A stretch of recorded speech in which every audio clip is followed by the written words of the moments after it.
Hi, I'm Nicole, and welcome back to Stresses and Successes of a Solopreneur. This episode is about building my very first online course and how that process changed me in ways I honestly did not expect. When the idea for mapping the future came to me, it felt really clear.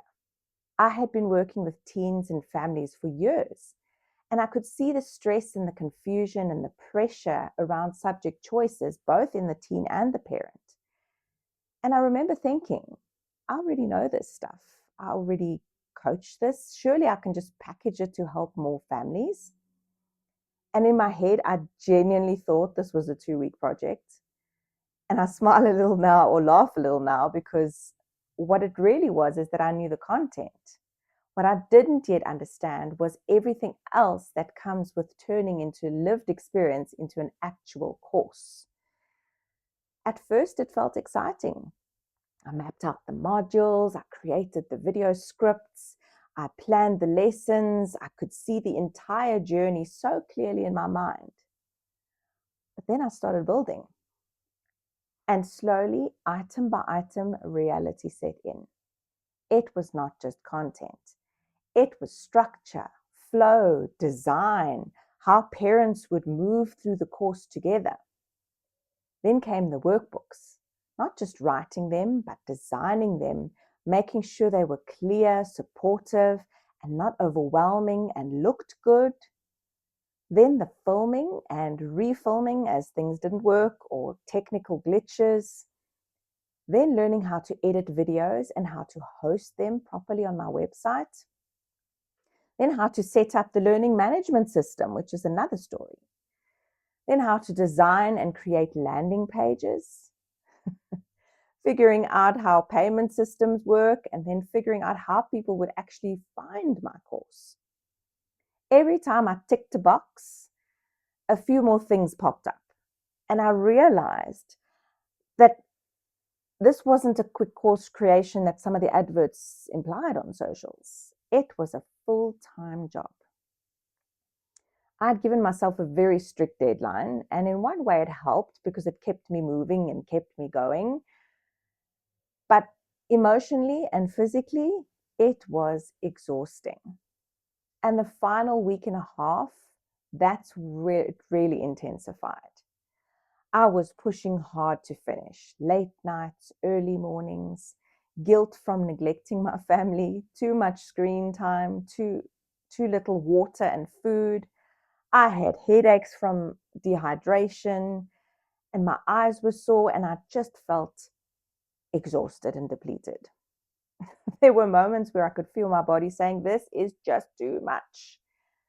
But I was determined and focused to get it done. On seeing it through and finishing what I started, it was just something I had to do. And I think that's important to say out loud because building something meaningful sometimes costs you comfort. Not forever, but in a season. So eventually it was done. And I remember feeling so excited. I was genuinely chuffed with what I'd created. I felt proud and relieved and honestly quite emotional that I'd actually finished it. I turned something, a thought, into an actual product, and I truly believed in this. And then I launched it. And I thought I marketed it really well based on what I knew at the time. Cold emails to schools, pamphlets delivered to schools, speaking at my subject choice evening at the school where I coach, posting about it organically on my platforms. I was on it. I remember thinking, okay, I've done everything I can. I've shown up.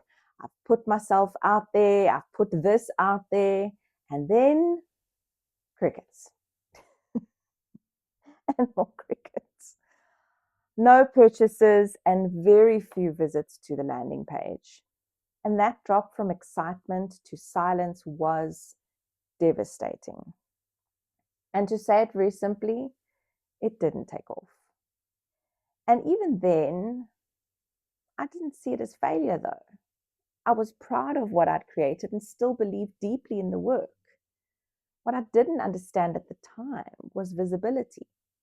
I didn't know that only a small portion of my audience was even seeing my posts, as I mentioned in episode 1. I didn't understand true marketing, traffic, or ads. I didn't understand that it wasn't rejection, it was just lack of exposure. So, yes, I allowed myself to feel a little bit flat and slightly depressed for a couple of days. And this was also one of those moments this year when I thought maybe I should get a part-time job. But I kept coming back to why I had created it. I knew this course had a place and that there were people who needed it. I just believed they hadn't seen it yet. So instead of forcing it, I let it mull till the new subject choice season starts again in the new year. And I pivoted and focused it on other parts of my business and things I was launching at the same time. And I made peace with the idea that this course would prove itself over years, not weeks. And here's the really interesting part. At the end of this year, during the Meta Ads campaign I mentioned in the previous episode as well, something clicked. I suddenly realized that Mapping the Future wasn't just a course. The grade 9 subject choice edition was just the beginning. It was the start of an entire ecosystem that I wanted to build. Different editions for different grades and different stages and needs. And with that realization came something even better. This course rewrote my vision. It clarified who I am, who I help, and what makes me unique. I'm not just a coach, speaker, or educator. I help families and teens navigate direction, identity, and decisions in a way that connects them, not pressurizes them. And that clarity didn't come from the course or before the course. It came because of the course. And that's probably the biggest gift of all. Creating this course empowered me in ways I didn't expect. And I realized I could do complicated things, that I didn't have to outsource everything. The designing, the filming, the editing, the systems, all of it can be learned if you're willing to sit with it and move through the discomfort and the self-doubt. Looking back now, I can say this with certainty. I didn't just make something, it made me. And that's why this course will always matter to me, no matter how long it takes to reach the people who need it. Whew, what a journey it was. And I know this episode is a little bit longer than the rest, but the length mirrors the depth and impact this journey had on my year. And what's really interesting is what else happened along the way.